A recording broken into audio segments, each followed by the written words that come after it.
Magandang araw po sa inyo, Sir Blair. At sa lahat na rin po ng mga nanonood sa inyong mga YouTube channel na The Voice Sack. Isa po kong silent listener ninyo. Sumulat ako para magbahagi rin ng aking kwento. Ang kwento ko po ay tungkol sa isang misyong hinding-hindi ko makakalimutan.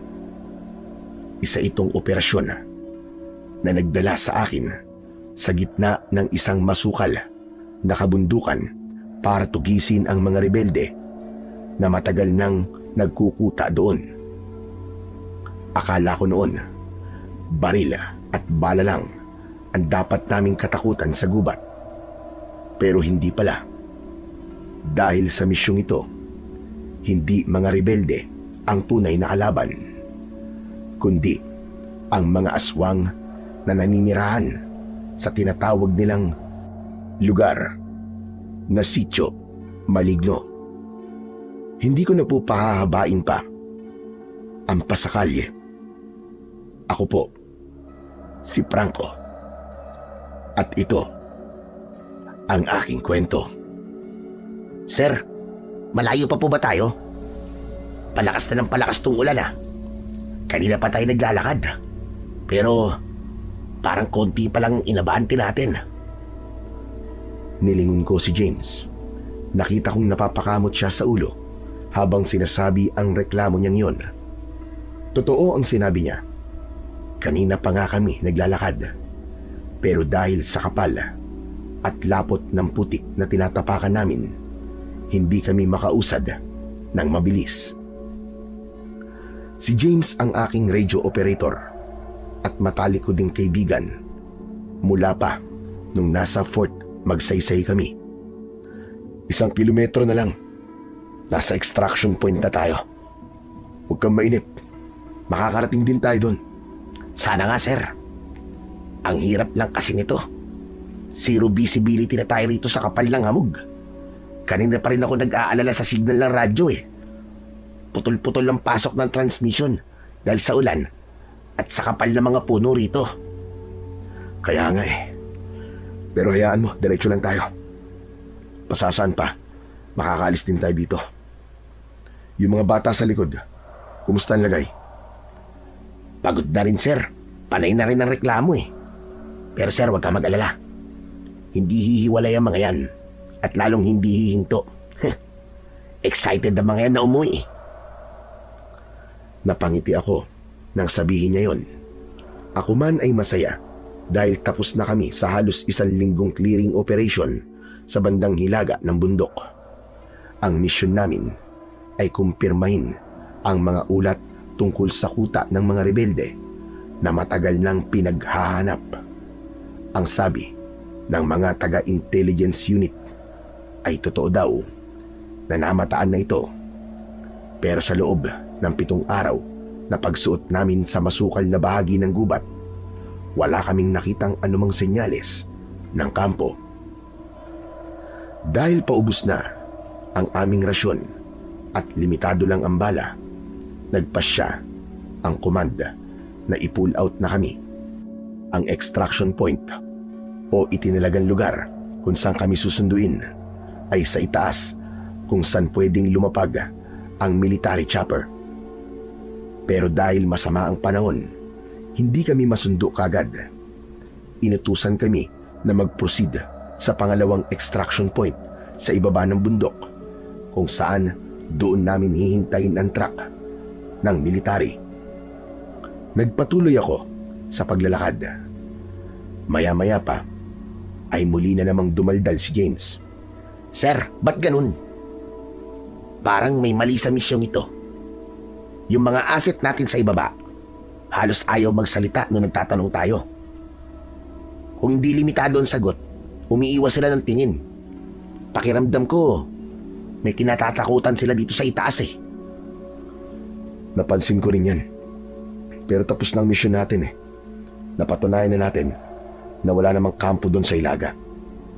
Ang mabuti pa, itikom mo na yung bibig mo at mag-focus ka sa pagbaba. Importante din na maging alerto tayo. Gusto kong makabalik sa base ng buo ang tropa. Pasensya na, sir, ha? Hindi na ako sumagot. Ipinagpatuloy namin ang paglalakad sa madulas na dalisdis ng bundok. Maya-maya pa, biglang tumigil ang ulan. Tumahimik ang paligid. Pero kasabay nun, biglang uminit ang mutya sa aking dibdib. Tumigil ako sandali at itinaas ang aking kamay. Agad na huminto ang aking mga tauhan. Dahan-dahan ipinasok ko ang isang kamay sa loob ng aking bes. Kinapa ko sa loob ang aking kwintas na may pendant na itim na bato. Ito ang mutya na ibinigay sa akin ng lola kong albularyo. Sir, okay ka lang ba? Hindi. May masama akong kutob eh. Maging alerto kayo ha. Dahan-dahan kong ibinaba ang safety lock ng M16 ko. Masyadong tahimik at sa gitna ng katahimikang yon, may narinig kaming kakaibang tunog. Ano yun? Narinig mo ba yun? Bago pa ako makasagot, isang matinis na sipol ang nagmula sa itaas at kasunod nito, pinaulanan na kami ng bala ng mga taong nasa itaas. Agad akong nag-dive patungo sa likod ng isang malaking puno. Ambush! Cover! Humanap kayo ng cover! Agad kong tinignan ang isa sa mga kasama ko. Nakahinga ako ng maluwag at natuwa nang makitang ayos lang sila. Pero ang tuwang yon ay agad na palitan ng kaba nang maisip kong dehado pala kami sa posisyon. Mabilis at magulo ang sumunod na sandali. Napakadaming bala ang tumatama sa lupang nasa pagitan namin ng mga kasama ko. James, humingi ka ng backup! Sir, walang signal eh. Tumingin ako sa itaas. Pilit na inaaninag ang posisyon ng mga nagpapaputok sa gitna ng hamog. Doon ko nakita ang mga anino na mabilis na gumagalaw sa pagitan ng mga puno. Hindi sila basta-basta nagpapaputok lang. Bawat bala na tumatama sa paligid namin ay kalkulado. Para bang alam na alam nila kung saan kami eksaktong nakapwesto. Isang lalaki ang dahan-dahang tumayo sa gilid ng bangin. Nakasuot siya ng balabal na itim na basang-basa ng ulan. Sumuko na kayo! Huwag ginang hintayin pa na maging abono na kayo sa bundok na to. Wala na kayong matatakbuhan. Napapalibutan na namin kayo! Hindi kami susuko! Sumilip ako at nagpakawala ng 3 mabilis na putok papunta sa lalaki. Pero mabilis siyang nakapagtago. Muli silang nagpaputok ng baril. Sir, si Morales at si Cruz, may tama! Lumingon ako at nakita ko ang dalawa sa mga bata na nakandusay sa putikan na daan. Ang dugo nila ay humalo na sa agos ng tubig ulan. Kumirot ang dibdib ko dahil sa galit. Pero kasabay ng galit na yon, naramdaman ko ang mutya sa loob ng vest ko. Umiinit na naman ito ng gusto. Halos mapasok ang balat ko. Muli kong dinukot ito palabas at ipinatong sa vest ko. Pero habang ginagawa ko yun, may narinig akong ibang tunog. Isang matagal na nakapaninindig balahibong huni na parabang galing sa isang dambuhalang ibon. Sir, ano yun? Tumigil sa pagpapaputok ang mga rebelde. Isang malakas na sigaw ang narinig namin mula sa itaas ng gulod at maya-maya pa, isang lalaki ang biglang nalaglag. Diretsyong bumagsak sa harapan namin. Akala ko ay aatake siya, pero patay na siya. May malaking kagat o butas ang leeg niya. Muling umalingaw-ngaw ang malalakas na putok ng baril mula sa itaas. Pero sa pagkakataong yun, Hindi na kami ang kanilang pinatatamaan. Sir, pagkakataon na natin to. Takbo na! Sinamantala namin ang kaguluhan. Mabilis kaming nakatakbo ng aking mga kasama pababa sa dalisdis. Pero hindi pa kami nakakalayo ay muli kaming pinaulanan ng bala nang makita nila kaming tumatakas. Isa-isang natumba ang mga tauhan ko. Ang kaninang 7 pa na sundalong kasama ko ay mabilis na nabawasan hanggang sa kami na lang ni James ang natira. Wala kaming nagawa kundi ang muling magtago sa likod ng puno. Sir, wala na sila. Tayo na lang. Sumuko na kaya tayo. Ayoko pang mamatay, sir. Malapit ng mga nakamisis ko eh. Panganay pa naman yun, sir. Gusto ko pa silang makita. Makikita mo sila, James. Pinapangako ko yan sa'yo. Pero hindi tayo susuko dito kahit anong mangyari. Pero, sir, sa gitna ng depresyon ni James, lalong humigpit ang kapit ko sa aking baril. Hindi ko matanggap ang sinasabi niya. Hindi kami pwedeng sumuko sa mga taong pumatay sa mga tauhan ko. Tinignan ko siya. Ramdam ko ang takot niya na hindi makauwi sa pamilya niya. Pero alam kong ang pagsuko sa mga rebelding ito ay katumbas na rin ng kamatayan. Huwag kang panghinaan ng loob. Lalabas tayo sa gubat na to. Maniwala ka sa akin. Hindi na ako naghintay ng sagot niya. Bigla akong sumilip at itinutok ang baril sa 2 rebelde na dahan-dahang bumababa. Kampante silang naglalakad dahil akala nila ay wala na kaming lakas lumaban. 2 putok ang pinakawalan ko. Ang una ay tumama ng diretso sa dibdib ng rebelding nasa unahan. Gumulong ito pababa sa matarik na bahagi ng bundok. Ang pangalawa naman, bago pa man makapag-react, ay tinamaan sa leeg. Bumagsak siya nang nakasubsob sa putikan ng isay habang mabilis na umaagos ang dugo sa paligid niya. Dahil sa 2 napatay ko, pansamantalang natigilan ang ibang rebelde sa itaas. Pero yun ang hudyat ng mas mainit pang labanan. Umulan ng bala sa kinaroroonan namin ni James. Sir, anak ng putya. Wala na akong bala. Umigting ang pangako nang marinig ko yun. Muli akong nagpaputok sa itaas pero maya-maya lang naubos na rin ang bala ko. Tumingin ako kay James. Sugatan na rin siya. May tama na siya sa balikat at halos hindi na maiangat ang braso niya. Bakas sa mukha niya ang labis na takot at kawalan ng pag-asa.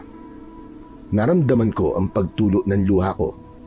Hindi dahil sa takot, kundi dahil sa bigat ng loob ko para sa mga tauhan ko at para sa kaibigan kong nasa harap ko ngayon. Pinanghihinaan na rin ako ng loob, pero ayokong makita yon ng kaibigan ko. Dahan-dahan kong kinuha ang bonnet sa bulsa ng vest ko. Isinuot ko ito at hinila pababa para takpan ang buong mukha ko. Maliban sa aking mata, sa likod ng telang yon, hinayaan kong pumatak ang luha na kanina ko pa pinipigilan. Kahit paano ay naitago ko ang emosyon ko. Pare, makinig ka. Walang susuko hanggat tumihinga tayo. Lalaban tayo. Tumango si James sa akin. Sabay naming binitiwan ang aming mga baril na wala ng silbi dahil ubos na ang bala. Inilabas niya ang kanyang combat blade. Ilalabas ko din sana ang sa akin, pero isang matigas na puluhan ng rifle ang malakas na humampas sa likod ng ulo ko. Nagdilim ang lahat. Ang huli kong narinig ay ang malakas na sigaw ni James at isang putok ng baril bago bumagsak ang katawan ko sa lupa. Ilang sandali pa, bigla kong nagkamalay. Naramdaman ko ang 2 malalaking kamay na nakahawak sa magkabila ang balikat ko. Marahas nila akong kinakaladkad paakyat. May magaspang at mabahong sako na nakataklob sa aking ulo. Dahilan para lalo akong kapusin ng hininga sa loob ng suot kong bonnet. Sinubukan kong igalaw ang mga kamay ko, pero nakatali ito. Saan niyo ako dadalhin? Pakawalan niyo ako! Aba, mabuti naman at gising ka na. Huwag kang masyadong malikot. Malayo-layo pa ang aakyatin natin. Baka gusto mong kaladkarin kita ng patiwarik. Wala akong pakialam kung ano gusto niyo gawin sa akin. Pero nasaan ang kasama ko? Nasaan ang kasama ko? James! James! Huwag mo nang hanapin ang patay na. Ikaw lang ang binuhay namin. Maswerte ka kasi opisyal ka eh. Gusto ni Commander na makausap ang isang katulad mo. Walang hiya kayo. Mga hayop! Bakit nyo ginawa to? Nagtanong ka pa? Natural. Sundalo kayo. Rebelde kami. Magkalaban tayo, di ba? Anong aasahan mong gagawin namin sa inyo? Pero wala kami ginawang masama sa inyo. Pauwi na kami. Bakit kailangan nyo pa kaming i-ambush? Manahimik ka! Hindi ko kailangan magpaliwanag sa'yo, Lechika. Sige! Atakin nyo yan! Hayop ka! Kung sino ka man, humanda ka dahil papatayin kita! Papatayin ko kayong lahat! Pakawalan nyo ako! Pakawalan nyo ako! Isang malakas na sipa sa tagiliran ang nagpatahimik sa akin hanggang sa napasubsob na ako sa putikan. Dahan-dahan lang ha! Baka mamatayan! Hindi pa pwede yun. Dapat yan makita ng buhay ni Commander. Pinulot nila ako at muling kinaladkad. Nagpatuloy kami sa aming paglalakad. Ramdam ko ang pagtirik ng daan. Tapos ay lumulubog pa ang mga paa namin sa putik. Bilisan natin! Sumagot ang isa sa mga kasama niya. Halatang takot ito at nanginginig ang boses. Sabi niya, parang may nakatingin daw sa kanila. Nagbulungan din ang ibang mga rebelde. Kailangan daw nilang makarating sa kuta nila bago pa tuluyang dumilim. Kailangan daw nilang makalapit sa kanilang commander dahil ito lang ang tanging tao na makapagbibigay sa kanila ng proteksyon.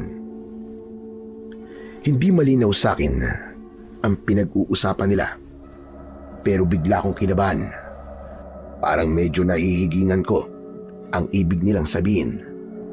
May kinatatakutan sila sa itaas ng bundok na yon at alam ko, hindi yon mga sundalo.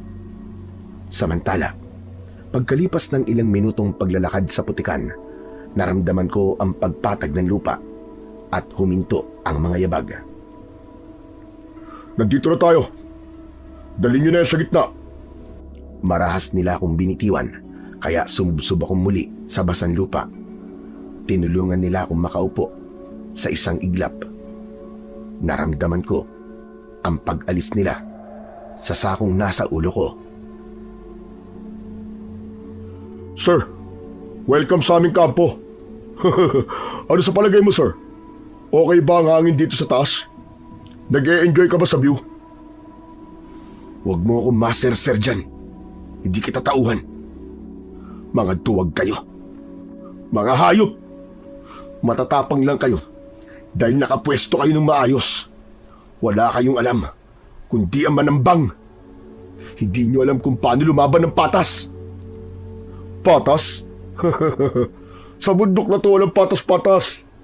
Ang importante sa labanan dito, kami ang malaya at ikaw ang nakagapos.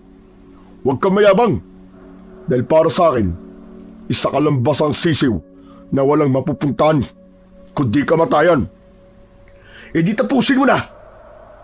Bakit kailangan mo pa magsalita ng mga ganyan? Patayin mo na ako. Sige na. Ituloy mo na yung ginagawa mo. Dahil pag ako nakawala rito, sisiguraduhin ko sa iyong papatayin kita. Lahat kayo. Uubusin ko. Gusto mo na ba talaga, ha? Isang kalabit lang. Sabog ang baon ng ulo mo. Dinuraan niya ako sa muka. Tapos ay ikinasa niya ang kanyang baril at itinutok ng madiin sa noo ko. Agad naman siyang sinaway ng kanyang mga kasama.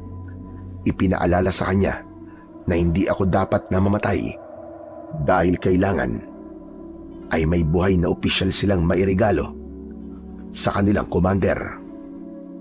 Bakas ang inis sa mukha niya. Huminga siya ng malalim. Pilit na pinakalmaan sarili, pero kitang-kita sa mga mata niya na gusto niya na akong tuluyan. Dahan-dahan niyang binaba ang baril, pero hindi pa rin siya lumayo sa akin. Swerte mo, dahil kailangan ka namin ng buhay.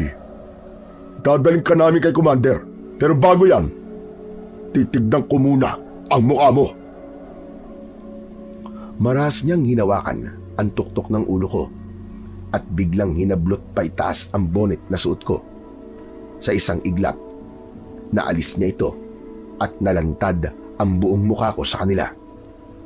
Biglang nanahimik ang paligid. Ang maiingay na rebelde kanina ay biglang naistatwa at nakatingin sa akin. Ang lalaking kasagutan ko ay biglang napaatras. Tumingin ito ng diretso sa akin. Tapos ay tumingin din sa malaking tolda sa likuran niya at muli akong tinignan. Namutla ang kanyang muka. Commander, paanong? Lahat sila para bang nakakita ng multo nang makita ang totoo kong itsura. Pinakatitigan nila ako. Halos hindi kumukurap ang kanilang mga mata. Para silang takot at lito. Ano ba kayo? Bakit niyo ba ako tinitignan ng ganyan? Ano ba problema niyo? Imbis na sumagot, lalong napaatras si Elias nang dumapo ang tingin niya sa kwintas ko. Napansin ko rin na nanginig ang kanyang mga kamay. Ano bang kaguluhan yan? Kanina ko pa kayo naririnig Ang iingay ninyo. Lumabas ang isang lalaki sa malaking tolda. Nakasuot siya ng patig na jacket na kupas na ang kulay. Doon parang tumigil ang mundo. Hindi ako makapaniwala sa nakita ko. Ang mukha niya at ang mukha ko ay iisa. May konting diferensya lang. Mas malaman siya ng konti at mas moreno ang kanyang balat kumpara sa akin. Pero ang mukha, iisang hulma. Magkamukhang magkamukha talaga kami. Maging siya ay natigilan. Nabitiwan niya ang hawak niyang baso at nanatiling nakatitig sa akin ng matagal. Nawala ang otoridad sa kanyang muka at napalitan ng matinding gulat. Franco? Franco, ikaw ba yan? Dante? Ako nga. Tignan mo nga naman ang pagkakataon, no? At talagang dito pa tayo muling pinagtagpo ng tadhana. Mahal kong kakambal. Natigilan ako. Hindi kagad maproseso ng utak ko kung bakit bigla ang matagal ko nang hinahanap na kapatid ay nasa harap ko sa isang iglap lang. Oh, ba't di ka na nakaimik? Hindi ka ba natutuwa, tol, na makita ako? Teka, bakit ka nandito? Ano? Tinatanong mo kung bakit ako nandito? Nakalimutan mo na ba? Hindi ba't nung mga bata pa tayo ay hinayaan mo akong makuha ng mga kidnapper? Tapos ngayon tatanungin mo ako kung bakit nandito ako? Ano ka mo? Hinayaan kita sa mga kidnapper? Mukhang nakalimutan mo na nga. Sa bagay, matagal na panahon na rin yun. Limot mo na siguro. Kasi ako nga mismo kinalimutan ko na yun Hindi totoo yan, tol. Alin ang hindi totoo? Yung pinabayaan mo akong makidnap? O yung limot nyo na ako? Parehas, Dante. Parehas. Pinapatawa mo naman ako Wala akong kasalanan sa nangyari sa'yo. Bata pa tayo nun. Wala tayong kakayahan na ipagtanggol ang sarili natin. Natakot ako, Dante. Natakot ka. Kaya tinalikuran mo ang pangako natin sa isa't isa na walang iwanan. Yun din ba ang dahilan kung bakit niyo ako kinalimutan? Hindi ka namin kinalimutan, Dante. Hinanap ka ni Lola nun, pero wala kami napala. Sa tagal na walang balita sa'yo, inisip namin na baka patay ka na. Mas madali ba sa inyo na isipin na patay na ako? Hindi naging madali yun, Dante. Nangulila ng gusto si Lola sa'yo. Halos gabi-gabi siyang umiiyak. Namatay siya na ikaw ang laging iniisip. Maniwala ako sa'yo. Puros ka kasinungalingan eh. Alam naman natin na walang pakialam sa akin si Lola. Ikaw ang paborito niya eh. Baka nga talagang dinispatcha niya ako. Kasi ayaw niya na sa akin. Ang gusto niya, ikaw na lang ang nasa poder niya. Tignan mo nga, natupad mo yung pangarap mo. Naging sundalo ka. Samantalang ako, isang rebelde. 2 taon mula nang nawala ka. Namatay na si Lola. Naging palaboy ako ng ilang taon. Pero mabuti ang Diyos. May nakilala akong isang mabuting tao. Siya ang kumupkup sa akin at sumuporta sa lahat ng mga pangangailangan ko. Ang galing! Ang bait talaga ng Diyos sa'yo, no? Samantalang ako, impyerno ang kinasadlakan ko. Hindi naging madali ang lahat, Dante. Pero ikaw, bakit ka nauwi sa ganito? Bakit kailangan mo maging rebelde? Bakit? Kasi, nung mga oras na halos mamatay na ako sa kamay ng mga demonyong kumuha sa akin, iniligtas ako ng mag-asawang rebelde. Sila ang mga bayaning pinadala sa akin para sagipin ako nung wala na akong matakbuhan. Bayani? Matatawag mo bang bayani ang mga taong ang itinurulan sa'yo ay kung paano pumatay at humawak ng baril? Huwag mong pagsalitaan ng ganyan ng nanay at tatay ko. Dahil utang ko sa kanila ang aking buhay, Franco. Hindi ko hahayaan na bastusin mo sila sa harap ko. Ulitin mo pa yan. At hindi ako magdadalawang isip na tapusin ang buhay mo. Diyan ka naman magaling, di ba? Ang pumatay ng mga taong walang kalaban-laban. Ano sinasabi mo? Hindi ako pumapatay ng mga taong inosente. Labag sa batas ko yun.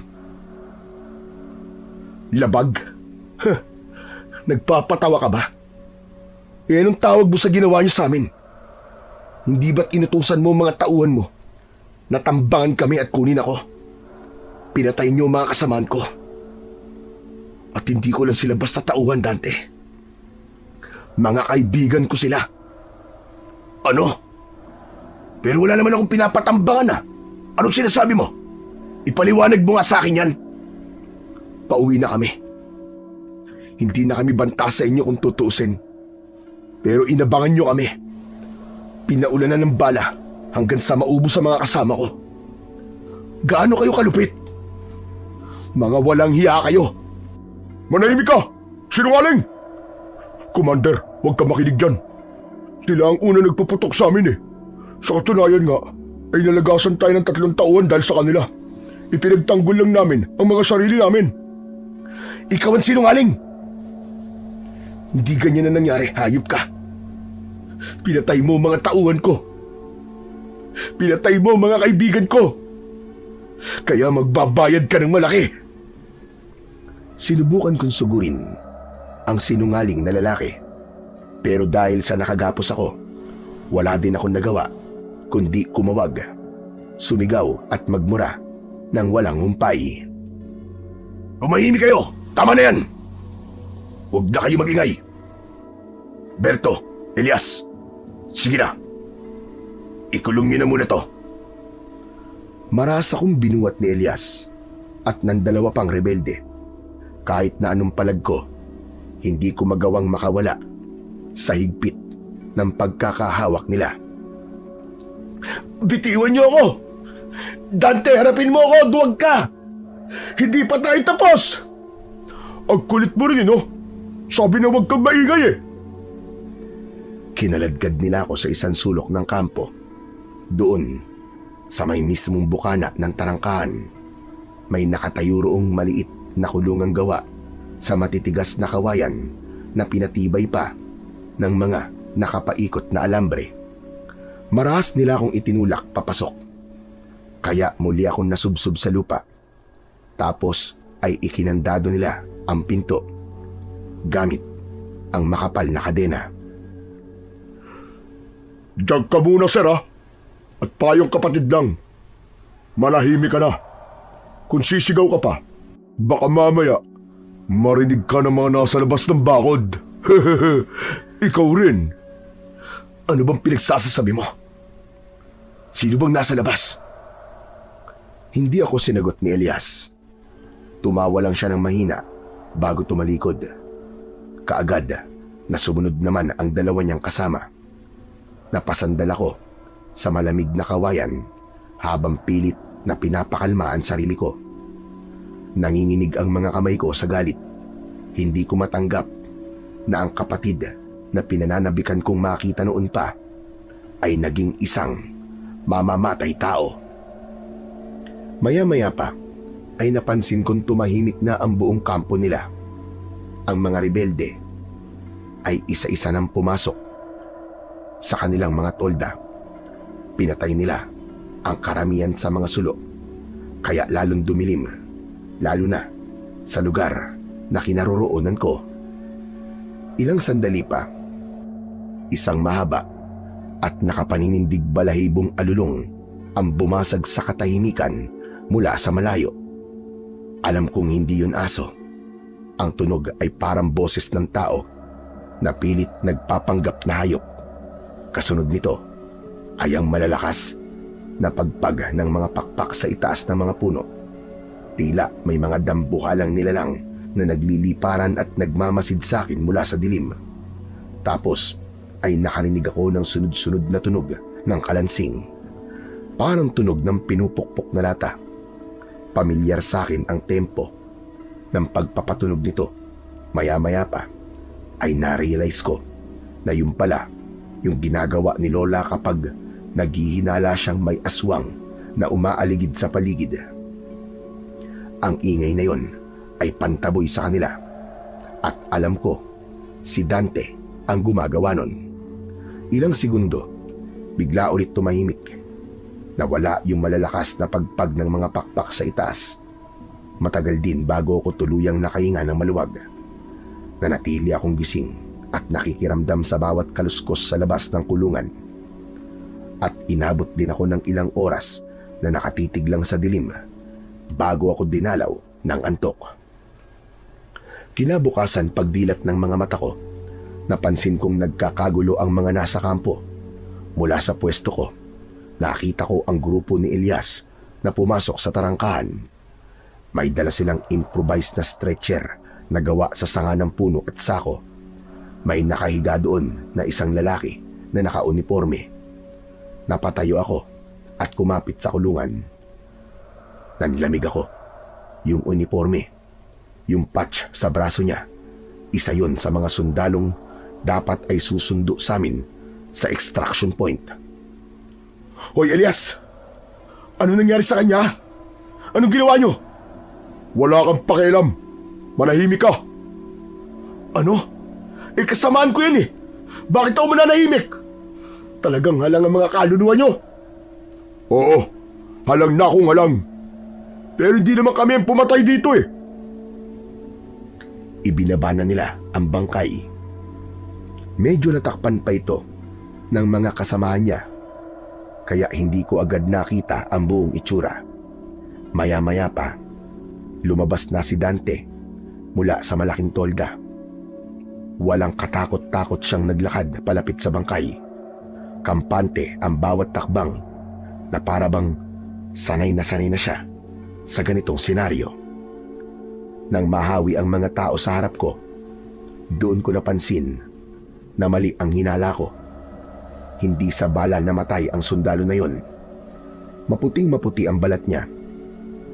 At nang bagyang itinagilid ni Dante ang ulo ng bangkay, gamit ang dulo ng kanyang baril. Nakita ko ang malaking butas sa leeg nito. Hindi yun galing sa patalim at alam ko nakagat yun. Nakita namin siya. 1 kilometro layo dito sa kuta. Muntik na sila makarating dito. Mabuti na lang at nadali siya ng mga kalaban natin. Kung hindi, baka nabulabog pa tayo ng mga kasama niyan. Ang titigas talaga ng ulo ng mga sundalong to eh. Kung bakit ba kasi ayaw nila tayong tantanan? Palagi na lang sila nagkakasa ng operasyon dito. Kahit alam naman nilang delikado. Kaya nga, Commander eh. Akala naman nila kung sino silang malalakas na nila lang. Wala naman silang binatbat eh. Mga naka-uniforme nga. Pero lampa naman pagdating dito. Akala siguro nila eh, maililigtas sila ng mga bala na bitbit nila. Masyado silang kampante sa baril. Hindi nila alam na dito sa bundok na to, walang silbi ang bala lang. Tatawanan lang sila ng mga aswang. Pero paano po kapag mas marami pang sundalo ang dumating? Siguradong mag-aalugog ang mga yan kapag hindi nakabalik ang patrol nila. Mas mabuti yun. Hayaan mo mag-ubusan ang mga sundalo at mga aswang sa labas. Hanggat abala ang mga hayop na yan sa pagkain sa mga sundalo, hindi sila magtatangkang pumasok dito sa atin.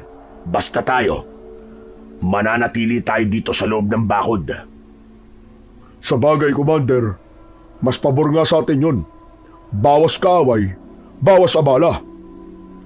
Tama. O siya, sige na. Ilibing nyo na yan. Huwag nyo nang patagalin dito at baka bumaho pa. Lalong maglalaway ang mga aswang. Siguraduhin nyo ring malalim ang hukay para hindi hukayin ng mga yan mamayang gabi. Naglakad palayo si Dante, habang si Elias naman ay nagsimula ng mag-utos sa mga kasamahan niya. Naiwan ako nakatitig sa bakanting lupa kung saan kanina lang ay naroon ang kapwa ko sundalo. Parang binuhusan ako ng malamig na tubig. Lahat ng galit ko napalitan ng kilabot. Doon ko napagtanto ang lahat. Yung alulong, yung pagaspas ng mga pakpak, at yung ingay ng mga lata na narinig ko kagabi. Totoo ang hinala ko. May aswang nga sa paligid. Hindi lang pala mga rebelde ang nandito sa bundok na ito. Mas matindi pa palang kalaban ang naghihintay sa dilim. Kaya pala ganun na lang ang pagmamadali nila na hindi abutan ng dilim sa labas. Inobserbahan kong mabuti ang buong kuta. Ngayon ko lang napansin ang kakaibang depensa nito. Ang bakod ay gawa sa matitigas na kawayan na pinatulis ang mga dulo at pinahiran ng malapot na dagta. Sa pagitan ng mga kawayan, may nakapulupot na makapal na alambre na sinabitan nila ng maliliit na batingaw at piraso ng tanso. Kapag umiihip ang hangin, lumilikha ang mga ito ng matinis na tunog. Pero ang mas nakapagtataka, may mga nakasabit na buntot ng pagi sa bawat poste. Mga bagay na sabi ni Lola ay panakot daw sa mga aswang. Doon ko unti-unting naintindihan, ang kutang ito ay hindi itinayo para sa gera ng tao laban sa kapwa-tao. Ginawa itong kanlungan laban sa kung anong masama sa labas. Ito ang tanging ligtas na lugar sa parting ito ng bundok. Pero kailangan kong makasiguro. Kailangan kong malaman kung ano ba talaga ang itinatago nila rito. Samantala, ilang sandali pa ay nakita kong muling lumabas sa kanyang tolda ang aking kakambal. Seryoso ang mukha niya. Lumapit siya sa akin at iniabot ang plato na may lamang kanin at tuyo. Umupo siya sa tapat ko, sumandal sa poste ng kawayan. Dante, seryoso, anong meron dito? Tungkol saan ba ang tinatanong mo? Huwag ka na magpaligoy-ligoy pa, Dante. Alam kong alam mo kung anong tinatanong ko sa'yo. Sabihin mo sa akin ang lahat. Oo na, sasabihin ko na. Alam mo, nandito kami sa bundok na to para magbantay. Doon sa pinakatuktok, Franco, may tinatawag doon na Sitio Maligno. Yung aswang na tumira sa sundalo kanina. Doon galing yun. Ano ka, ma'am? Si Maligno? Seryoso ka ba? Pinaglololoko mo ba ako? Katulad ka lang din ng mga tauhan mo. Ang gagaling nyo talagang gumawa ng kwento. Pare-parehas kayo. Sinong tinutukoy mo? Si Elias ba? Oo, at pati na rin ikaw. Kung iniisip mo mapapaniwala mo ako sa mga aswang-aswang na yan, para pagtakpan ng mga pinapatay nyo, nagkakamali kayo. Sundalo ko, Dante. Sa siyensya at ebidensya ako naniniwala. Hindi sa mga kwentong pambata na panakot lamang sa mga duwag. Aba, ayos ah. Porkit naging sundalo ka na, hindi ka na naniniwala sa mga aswang. Paano nangyari yung Franco? Ganun na ba kabilis mabura sa utak mo ang mga turo sa atin ni Lola? Dahil hindi na tayo bata, Dante. Mas papaniwalaan ko pa kung sasabihin mong ginagamit nyo lang ang mga kwentong aswang na yan para pagtakpan ng mga kalokohan nyo rito sa taas. Bahala ka kung ano ang gusto mong paniwalaan. Wala akong pakialam.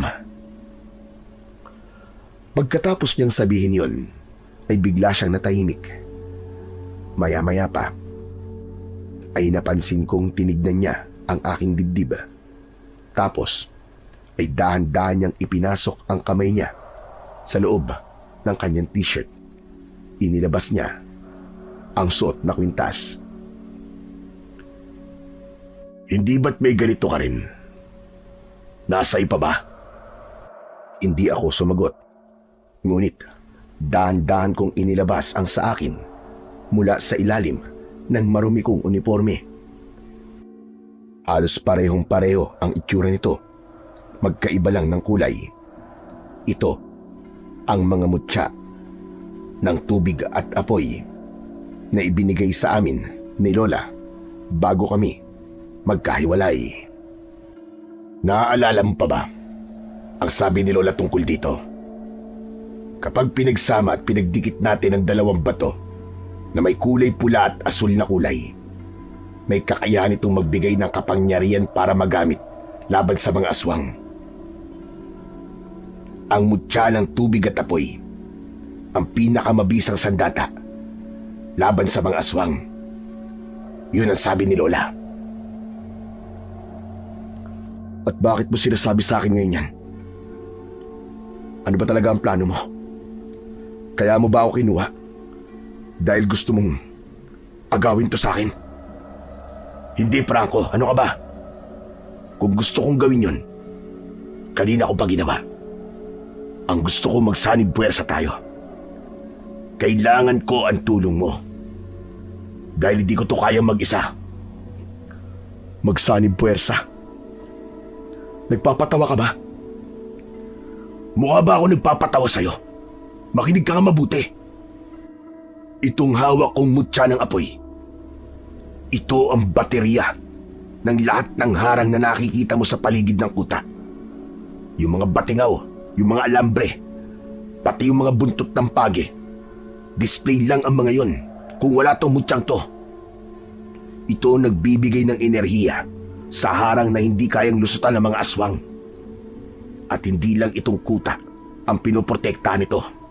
Ang buong kabundukang to, nababalot ng enerhiyang galing dito sa bato. Tumigil sandali si Dante. Tila kinakabahan sa susunod na sasabihin. Pero nararamdaman kong humihina ng kapangyarihan ng harang.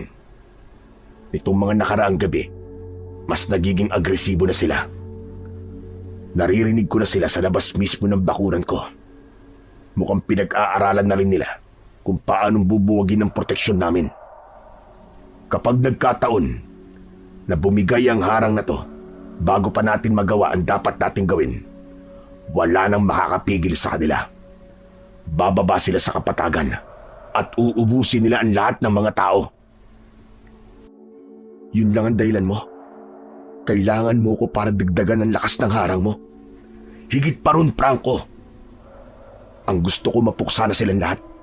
At mangyayari lang yun kung pagsasamahin natin ang dalawang mutya. Ang mutya ng tubig at apoy. Sabi ni Lola, kapag ang dalawang bato ay nagdikit sa ating mga kamay, maglalabas ito ng kapangyarihang kayang tumupok sa mga aswang. Tumingin si Dante sa malayo, sa direksyon ng masukal na tuktok ng bundok. Kailangan kita, Kambal. Hindi bilang isang sundalo, kundi bilang kapatid. Isang tabi na muna natin ang magkaiba nating prinsipyo. Ikaw lang ang tanging pag-asa para maging permanenteng ligtas ang lugar na to. Kapatid? Ngayon mo pa talagang naisipang gamitin ang salitang yan. Matapos niyong tambangan ng mga tao ko. Matapos niyong ubusin ang mga kasamahan ko na parang mga hayop. Umiwas ako ng tingin at napakuyom ng palad. Ramdam ko ang hapdi ng mga sugat ko, pero mas masakit ang katotohanang kaharap ko ang taong responsable sa pagkawala ng mga kaibigan ko. Wala akong tiwala sa iyo, Dante. Hindi ako naniniwala sa mga sinasabi mo. Baka gamitin mo lang ang mutya sa pagpapalakas ng puwersa mo laban sa amin. Sundalo ko. Tungkulin kong hulihin ng mga katulad nyo. Hindi ako makikipag-alyansa sa isang mamamatay tao. Manahimik ka nga. Sinabi ko na sa'yo, di ba? Hindi kami pumapatay ng walang sapat na dahilan. Hindi kayo pumapatay ng walang dahilan. Eh, anong tawag mo sa ginawa niyong pagpastang kay James? Sumuko na yung tao eh. Nakataas na ang kamay niya, pero ano? Tinuluyan pa rin ng mga kasama mo. Natigilan si Dante. Nakita ko ang gulat at pag-aalinlangan sa kanyang mga mata. Lumingon siya. Tila hinahanap si Elias o sino mang namuno sa operasyon nang madakip ako. Kung totoo ang sinasabi mo, pananagutin ko sila. Pero Franco, intindihin mo ang sitwasyon. Kapag may pumapasok kasing militar dito, ang unang naiisip nila ay katapusan na namin. Takot sila. Takot sila na matuntunyo kami dito. Dahil sigurado kapag nabulabog ang kuta namin, isa lang ang ibig sabihin nun. Katapusan na ng lahat ng tao sa ibaba ng bundok na to. Takot? Yan ba ang palusot nyo sa pagiging malupit? Ha, Dante? Magkaiba ang takot sa kawalan ng dangal. Hindi ka naniniwala sa akin. Kaya mo nasasabi yan. Ulitin ko, Franco. Kapag nabuwag kami dito, uubusin ng mga taga-sityo ang lahat ng humihinga sa ibaba. Sinasabi mo natatakot kayong maubos ang mga tao sa baba. Pero hindi mo ba naisip na tao rin ang mga sundalong pinapatay nyo? May mga pamilya rin naghihintay sa kanila, Dante. Sa ginagawa nyo, anong pinagkaiba nyo sa mga halimaw na sinasabi mo? May pinagkaiba, Franco. Dahil pumipili kami ng buhay na isasakripisyo para sa nakararami. Ang mga nasa sityo, wala silang pinipili. Lahat papatay nila. Masakit man, pero kailangan naming manatili dito. Kahit ituring niyo pa kaming masama.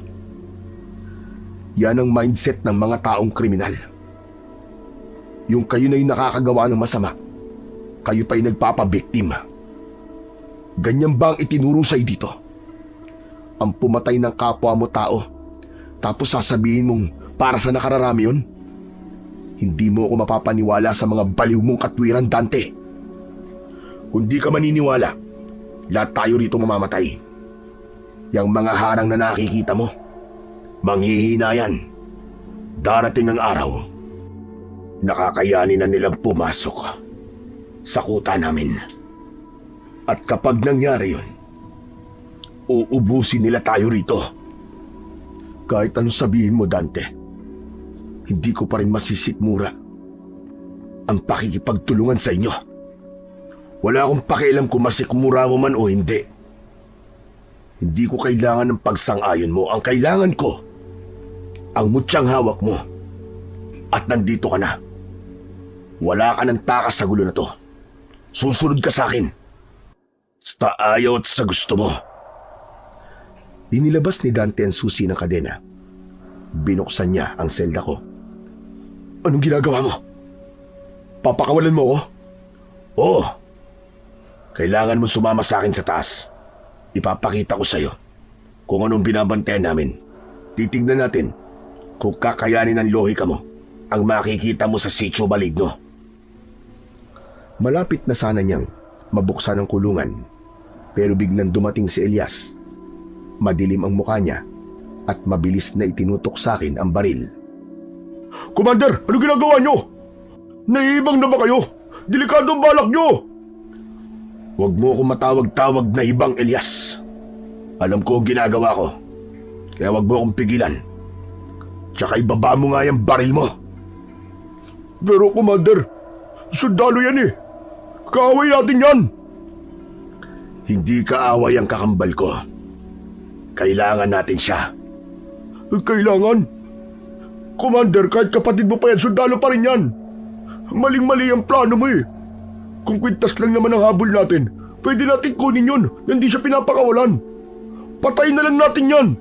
Mas sigurado tayo kung malamig na bangkay na siya para hindi na makapanlaban o makatakas para magsumbong sa mga kamaro niya. Ano sabi mo? Patayin? Bakit mo naman papatayin ang kapatid ko? Natatakot ka ba sa kanya? Ano? Bakit naman ako matatakot sa talonang yan? Eh wala kang nagawa yan eh. Nung tinambangan namin sila sa bangin eh. Ano sabi mo? Anak ng putya. Totoo nga. Totoong tinambangan nyo nga sila kahit wala akong utos. Commander, ano eh, ang ibig ko sabihin, baka kasi may alam sila sa atin eh. Ayoko lang na may lumabas na impormasyon tungkol sa kanilalagyan ng kuta natin. Kaya inunahan na namin. Sinungaling ka. Sa bibig mo na mismo nang galing ang katotohanan, Elias. Pati ba naman ako? Lolokohin mong daputres ka?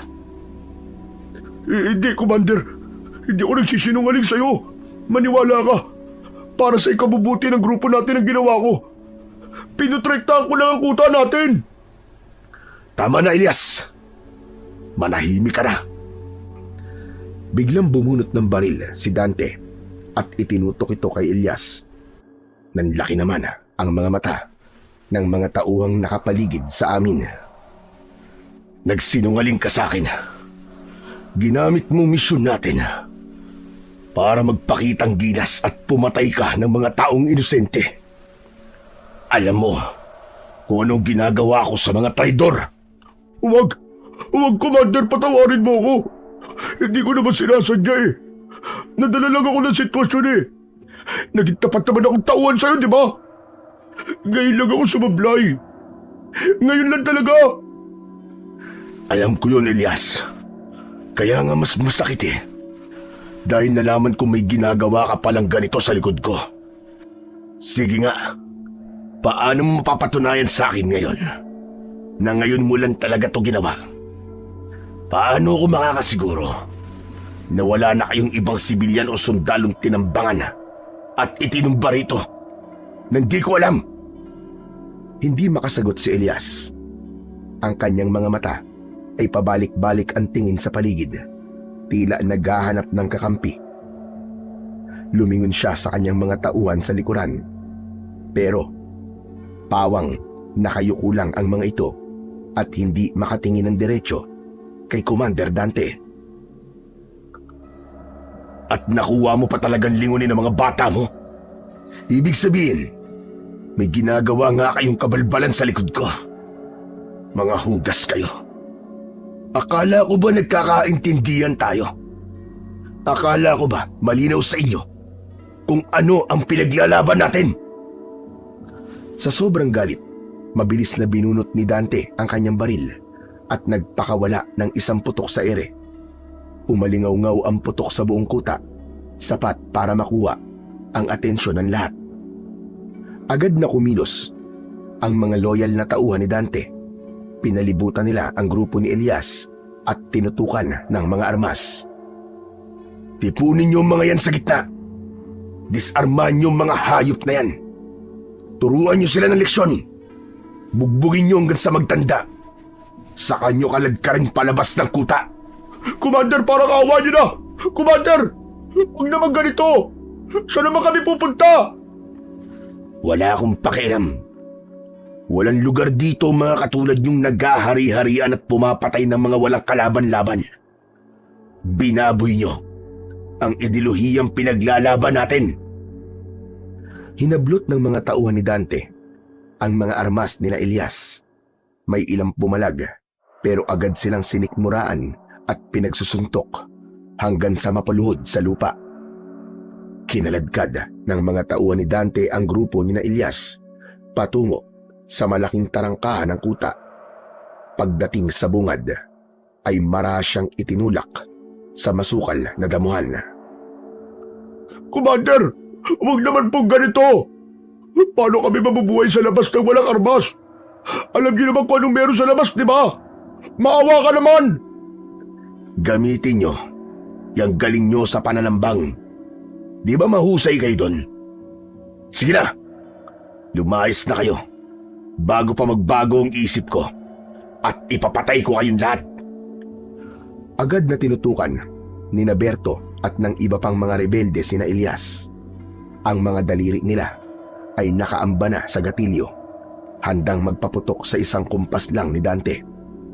Mula sa loob ng aking kulungan, tinignan ko si Elias at hindi ko napigilang mapangisi at mang-asar. Ano pang hinahantay nyo? Takbo! Sa takot mamatay sa bala, wala silang nagawa kundi ang piliting tumayo at maglakad kahit pasuray-suray. Huminga ng malalim si Dante nang wala na si Elias. Tapos ay lumingon siya sa akin. O yan, wala na mga kaaway mo ah. Pero wag mong iisipin na ginawa ko yon para sa'yo. Ginawa ko yon dahil ang kampong ito ay para sa mga taong may prinsipyo. Ngayon, dahil nabawasan na kami ng tao, medyo humina na ang depensa namin. Hinarap niya ako ng diretsyo at tinignan ng mata sa mata. Ilalabas na kita dyan. Doon ka na muna sa tolda ni Elias. Magpahinga ka at magbihis ka na din para maging komportable ka. Mamayang gabi, pupunta tayo sa Sitio Maligno para mapatunayan ko sa iyong hindi ako nagsisinungaling. Sige, pakawalan mo ako. Pero wag mong aasahan na makikipagtulungan ako sa'yo. Sa paningin ko, isa ka pa ring traidor sa bayan. Bahala ka na nga kung yun ang gusto mong isipin. Sige, kung gusto mong umalis, umalis ka. Yun ay kung kaya mong takasan ang mga tauhan ko na nasa labas. At kung sakali mong makalusot ka sa kanila, bahala ka na sa buhay mo. Pero isa lang ang sinisigurado ko sa'yo, Franco. Hindi ka makakalabas ng bundok na to ng buhay. Matapos niyang sabihin yun, tinalikuran niya na ako. Pumasok na siya sa kanyang tolda. Samantala, dahan-dahan naman akong humakbang palabas ng aking kulungan. Ngunit paglabas ko pa lang, agad na ikinasa ng mga rebelde ang kanilang mga baril at tinutok ito sa akin. Alam kong wala akong laban sa ngayon. Isa lang ako at sugatan pa, habang sila naman ay armado at kabisado ang bawat sulok ng lugar. Kaya ngayon, imbis na lumaban o makipagmatigasan, hinayaan ko na lang sila na ihatid ako sa toldang sinasabi ni Dante. Ang toldang ito ay dating pagmamay-ari ni Elias. Agad akong naghanap ng pamalit na damit. Kailangan kong ayusin ang sarili ko. Kailangan ko ding magpahinga at magpalakas para mamaya, kapag ayain ako ni Dante sa Sitio Maligno, may lakas ako para tumakas. Kinagabihan, naghintay ako sa pagsundo ni Dante pero hindi siya dumating.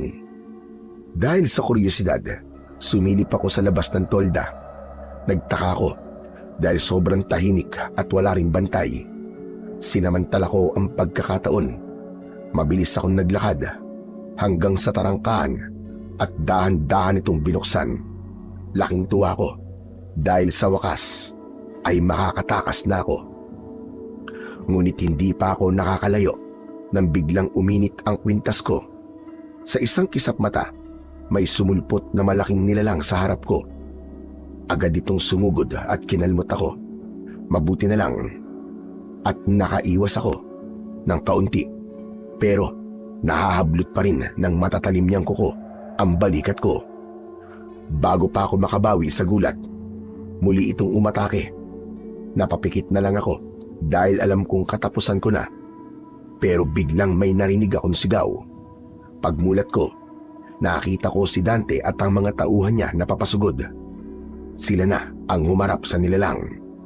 Walang takot na lumaban si Dante hanggang sa masaksak at mapatay niya ang aswang. Hingal na hingal si Dante habang pinupunasan ang dugo sa kanyang patalim. Nilapitan niya ako at tinignan ang dumudugo kong balikat. Yan na nga ba't sinasabi ko sa'yo, Franco eh. Siguro naman maniniwala ka na sa akin. Muntik ka na dun. Kung di kami dumating, baka sinipsip na ng aswang ang dugo mo. Hindi kagad ako nakasagot. Nakatingin lang ako sa bangkay ng nilalang na muntik nang pumatay sa akin. Hindi nga nagsisinungaling si Dante at hindi rin ako nagkamali sa kutob ko. Totoo ngang may aswang sa bundok na yon. Akala mo siguro ganun lang kadali tumakas dito, no? Hindi, Franco. Ang totoo niyan, alam ko talagang susubukan mong tumakas. Sadyang hinayaan lang kitang lumabas para makita mismo ng dalawang mata mo ang katotohanan. Ngayon nakita mo na. O sige, malaya ka na. Makakaalis ka na kung gusto mo. Pero wag mo nang asahan na ililigtas ka pa namin sa susunod. Huminto si Dante at tinignan ang dugo ang balikat ko bago nagpatuloy. Pero kung sakali magbago ang isip mo at gusto mo na makipagtulungan, sumunod ka na lang sa amin sa loob. Pumasok na tayo sa kuta dahil sigurado ako, mamaya lang, nandito na mga kasama niyan. Maaamoy nila yung dugo mo. Tinalikuran na ako ni Dante at nagsimulang maglakad pabalik sa loob ng kuta kasama ang mga tauhan niya. Naiwan akong mag-isa sa bukana ng tarangkahan. Hawak ang duguan kong balikat. Napabuntong hininga na lang ako. Wala akong mapagpipilian kundi ang sumunod sa kanila. Pagpasok ko, nakita ko si Dante na naghihintay malapit sa campfire. Tila alam niyang babalik din ako. Mabuti naman at di mo pinairal ang katigasan ng ulo mo. Halika, maupo ka rito. Gagamutin natin yung sugat mo. Pagkatapos ay mag-uusap tayo ng matino tungkol sa mutya at sa sityo maligno. Wala na tayong oras na dapat sayangin. Nakaupo ako sa harap niya. Kinuha niya ang isang basong may tubig at maingat na ibinuhos yun sa telang malinis. Nang idampi niya ito sa sugat sa balikat ko, nagulat ako. Agad na nawala ang kirot at sakit nito sa buong braso ko. May taglay na kapangyarihan ang tubig na pinagbabaran ko ng mutya. Kaya nitong linisin ng kagat o kalmot na may kamandag ng aswang. Matagal ko nang alam ang bisa ng mutyang nasa akin. Hindi lang si Lola ang naging impluensya ko. Yung mga taong kumupkup sa akin dito sa bundok, mga albularyo din sila. Sila ang nagturo sa akin ng lahat ng dapat kong malaman tungkol sa aking mutya. Dinigdan niya ako ng seryoso habang tinatapos ang paglilinis ng sugat ko. Ikaw, anong alam mo tungkol sa suot mong mutya ng tubig? Wala akong alam tungkol dito. Ang napapansin ko lang, umiinit to kapag may panganib sa paligid. Ganun ba? Huwag ka mag-alala dahil napag-aralan ko na rin ang mutya na hawak mo. Kinuha niya ang kanyang sariling mutya at ipinakita to sa akin. Alam mo bang Mas malakas ang mutyang hawak mo kaysa sa akin. Ang sa akin, pangdepensa at panggamot lang ang kaya nito. Pero ang sayo, may kakayahan yan na magpalakas ng anumang sandata na mahahawakan mo. Pero hindi lang yun.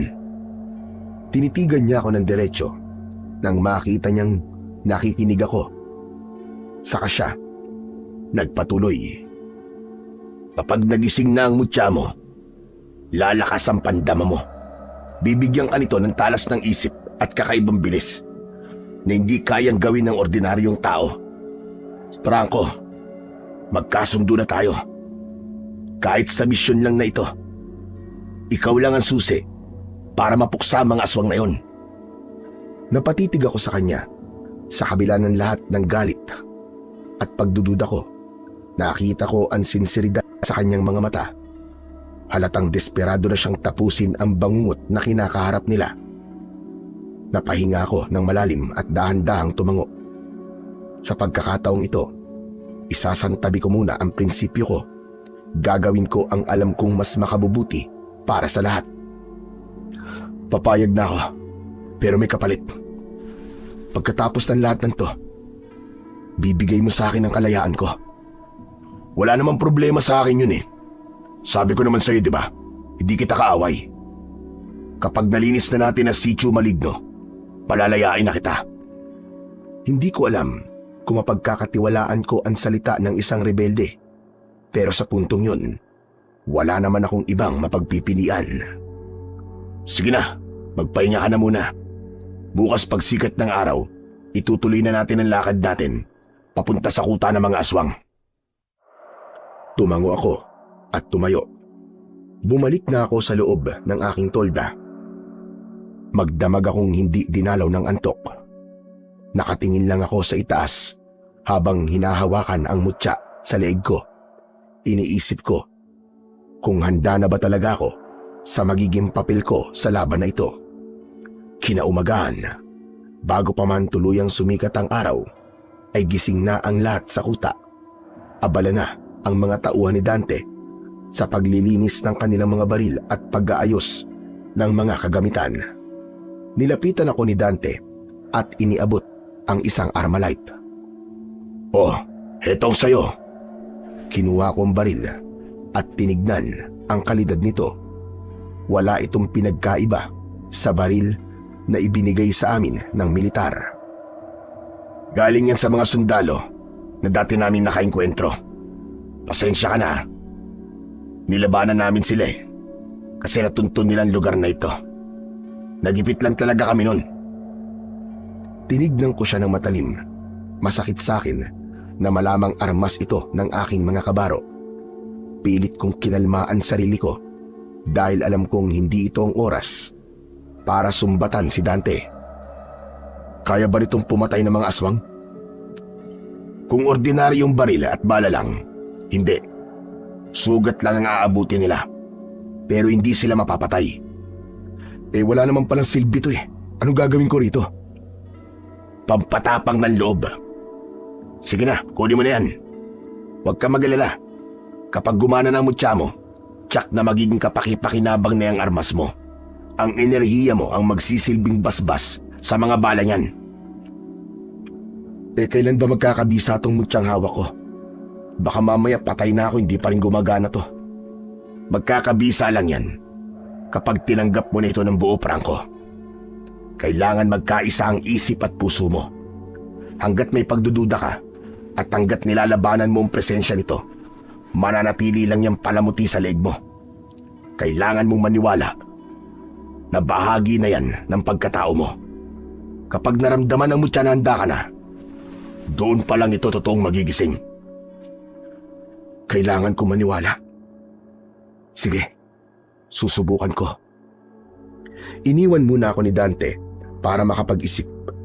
Muli kong pinagmasdan ang ibinigay niyang armas at sinimulan itong suriin. Nilinis ko na rin ang bawat parte nito at tinignan kung nasa kondisyon pa ba ang mekanismo at kung gagana pa ba ito sa oras ng bakbakan. Nang masiguro kong ayos na ang lahat, inilapag ko na ang armas. Maya-maya pa ay narinig ko na ang pagtawag ni Dante mula sa labas. Agad akong lumabas ng tolda. Laking gulat ko nang makita kong tatlo lang pala kaming maglalakad. Si Dante, ako, at ang isa sa pinagkakatiwalaan niyang tauhan na si Berto. Tayo lang? Hindi ba sasama ang ibang tauhan mo? Hindi natin kailangan ng batalyon para sa misyong to. Mas madaling kumilos at magtago kung kakaunti lang tayo. E paano kung mabulilyaso tayo? Kaya nga tayo lang para iwas sa disgrasya. Di naman kasi tayo makikipaggera doon. Gusto ko lang ipakita sa'yo kung anong klaseng mga halimaw ang kalaban natin. Ano, handa ka na ba? Tara na! Tumango ako habang isinusukbit ang baril sa balikat ko. Nagsimula na kaming maglakad palayo sa kampo. Tinahak namin ang masukal na bahagi ng kagubatan paakyat. Maingat ang aming mga akbang.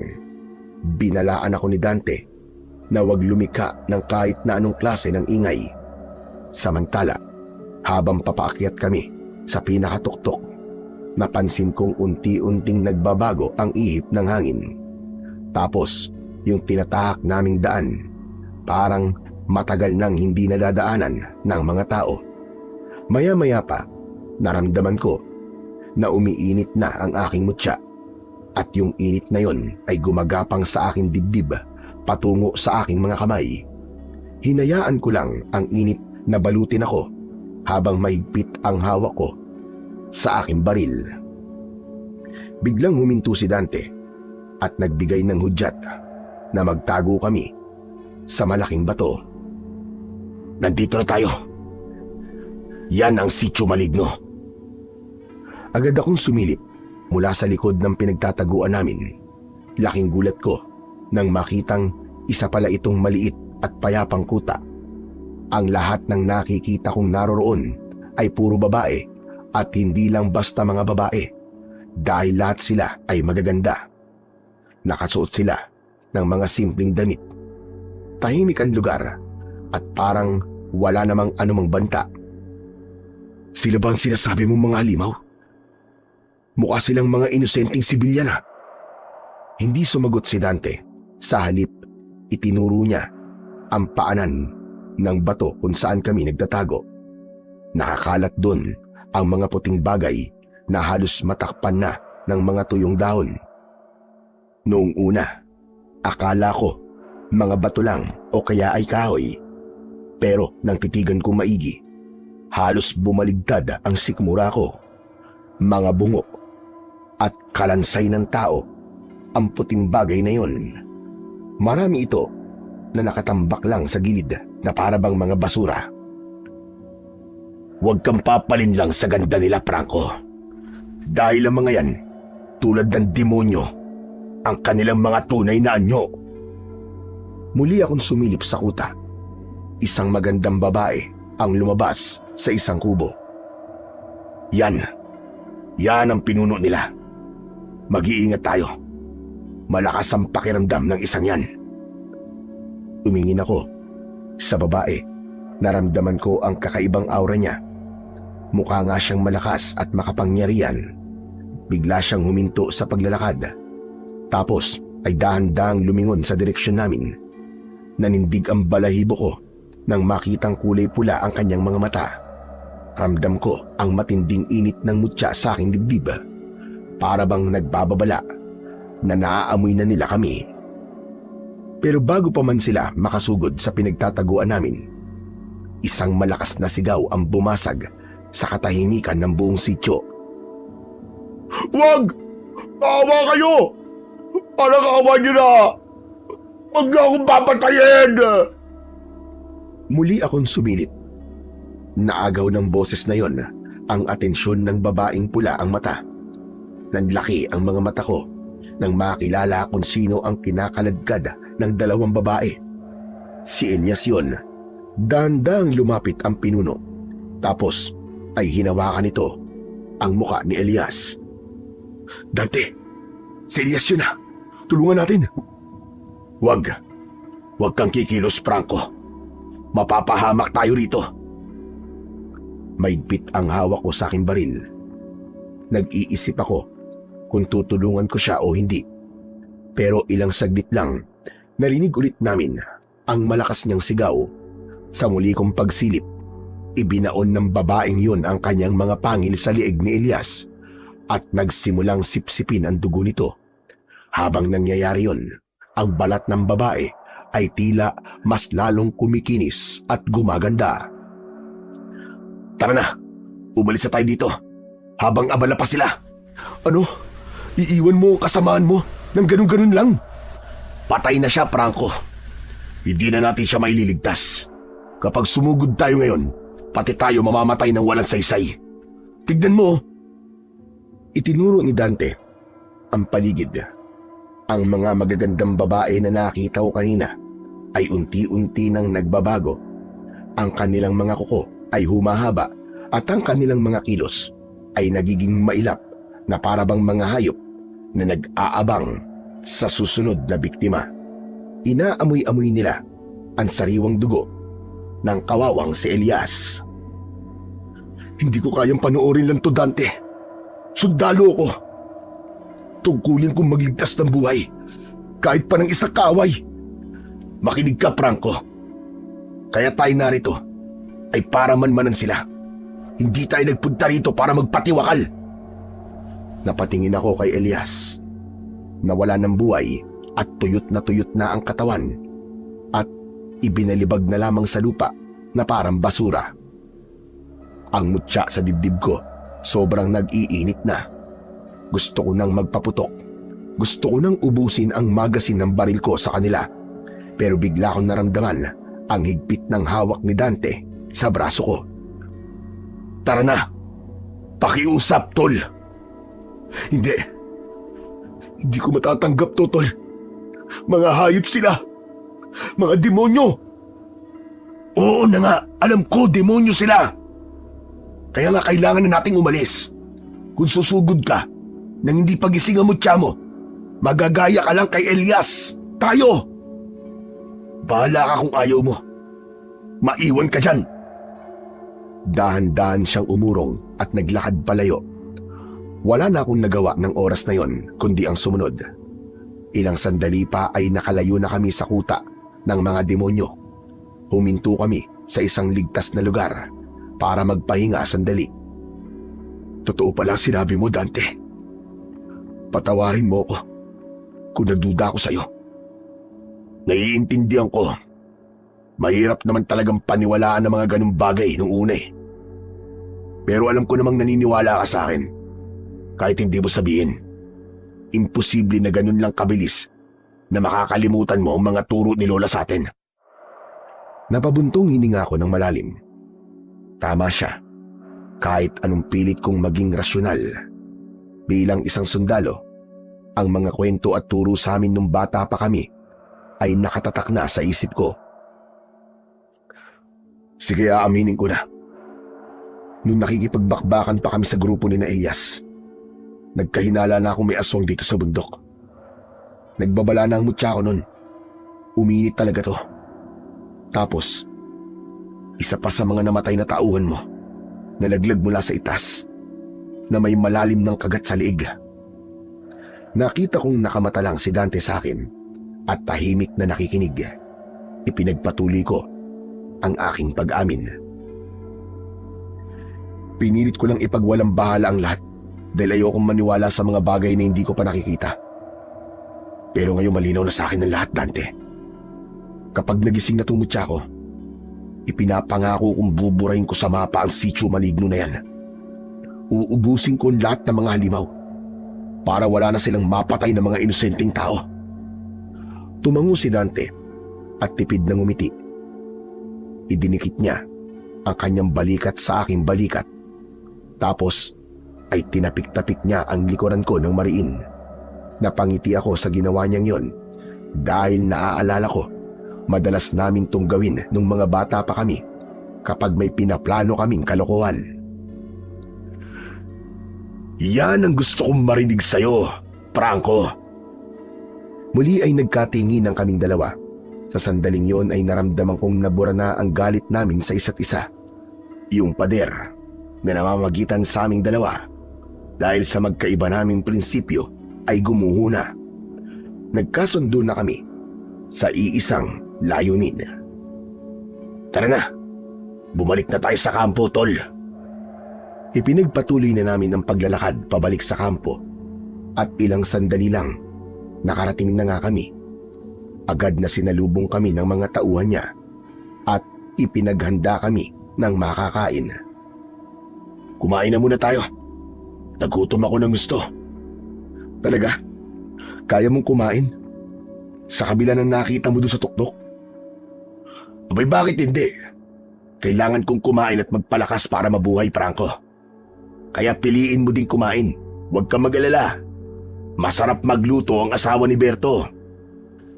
Naupo na siya sa isang mahabang mesa sa ilalim ng puno. Agad na rin naman akong sumunod. Inihain nila sa amin ang mainit-init pang nilagang baboy ramo. Kahit madaming tumatakbo sa isip ko, bigla kong nakaramdam ng sobrang gutom nang maamoy ang masarap na pagkaing nakahain. Sige na, banat na.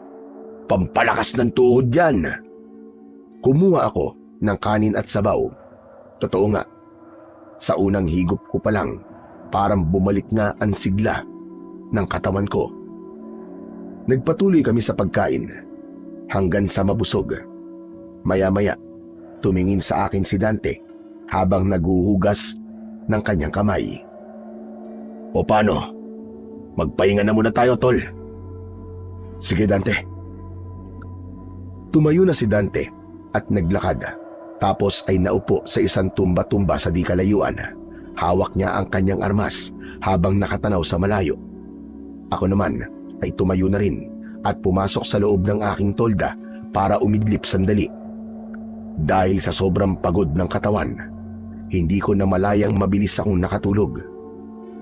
Samantala, pagkalipas ng ilang oras, bigla akong nagising nang makarinig ng sunod-sunod na putok ng baril at malalakas na sigawan sa labas. Agad akong bumangon at kinuha ang aking baril. Lumabas ako ng tolda. Nanlamig ako sa nakita ko. Nakakalat sa paligid ang mga tauhan ni Dante. Marami na ang patay at mukhang tuyot na ang kanilang mga katawan. Sa tindi ng gulat ay hindi agad ako nakakilos sa kinatatayuan ko. Kahit pa biglang may lumitaw na isang nilalang mula sa dilim. Ang itsura niya ay isang babaeng lumilipad na may mahabang buhok. Ang dila niya ay mahaba at may malalaki at matutulis na pangil na para bang vampira. Mahahaba din ang kanyang mga kuko at may malapad siyang mga pakpak. Pasugod ito sa akin. Agad na uminit ang mutya sa aking dibdib. Isang kamay ang bigla na lamang humablot sa braso ko. Hinila niya ako para makaiwas sa pag-atake ng aswang. Nagulat ako. Si Dante pala yun. Kasunod nito ay sinalubong niya ang halimaw at sinaksak ito sa dibdib. Nang mamatay ang aswang, pinagalitan niya ako. Ano bang ginagawa mo? Lumaban ka!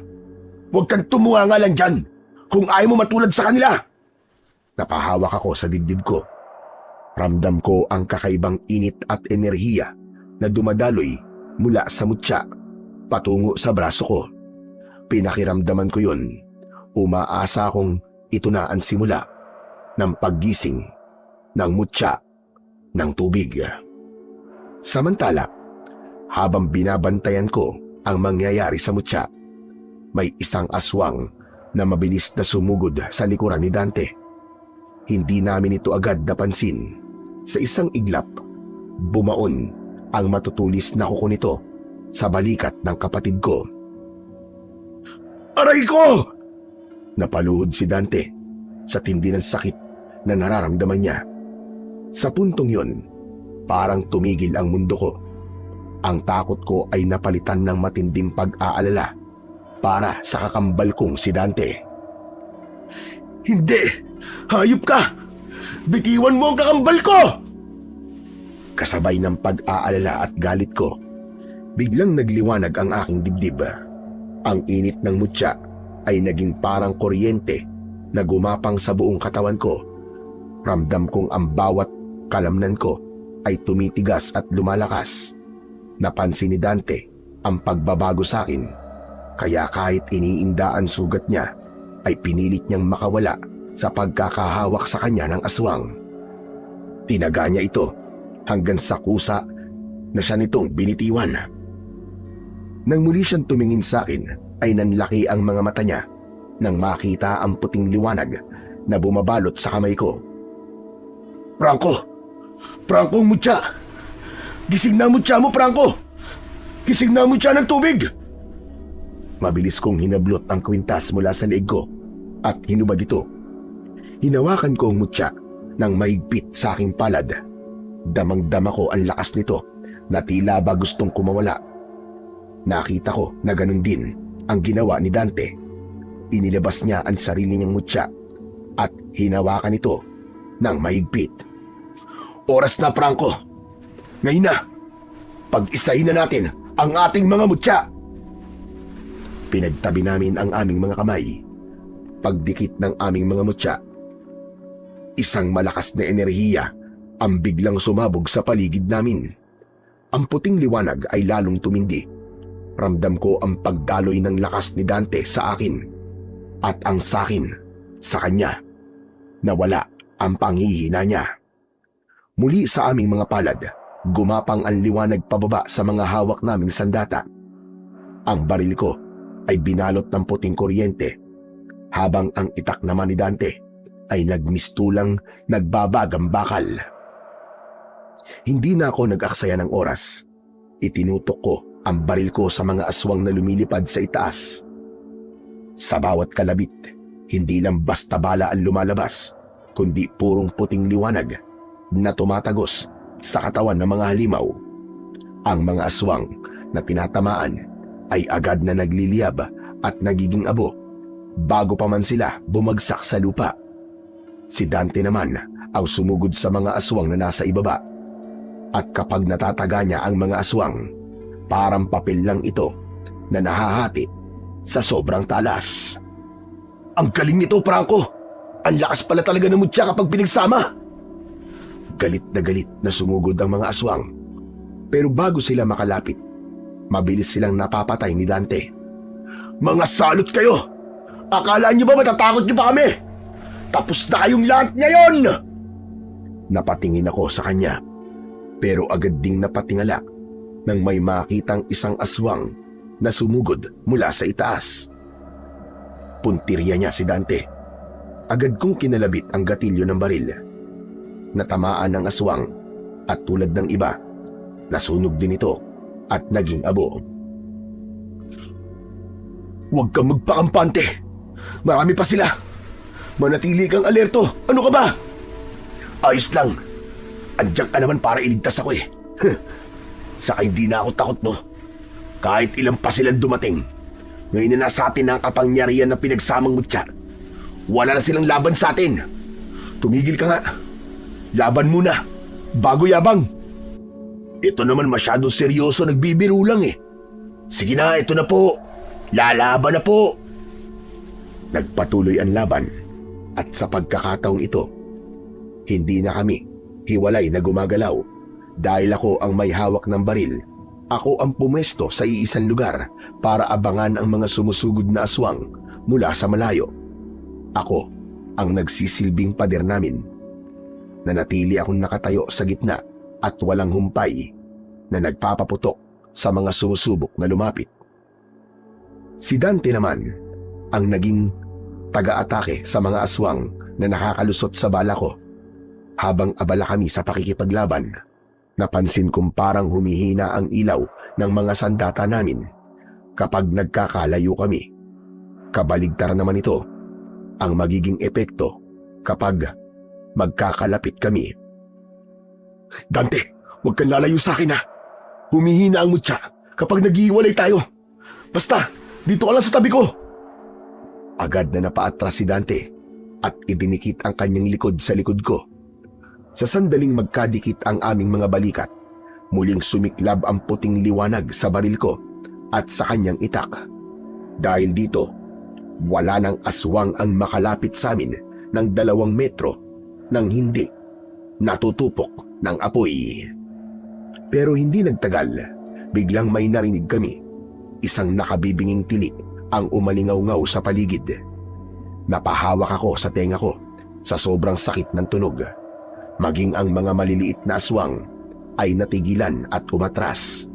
Parang nagbigay sila ng daan. Mula sa madilim na gubat, lumabas ang isang aswang. Ayan na! Dumating na ang reyna nila! Mag-iingat ka, Franco! Oo, tol, ikaw din. Mukhang iba ang isang to. Hindi tayo pwede magpakampante. Sa laki niya, mukhang mahihirapan tayo. Iba ito sa mga ordinaryong aswang na kasama niya. Mas hamak na malaki ito kumpara sa iba. Ang balat niya ay kulubot na kulubot at kulay abo.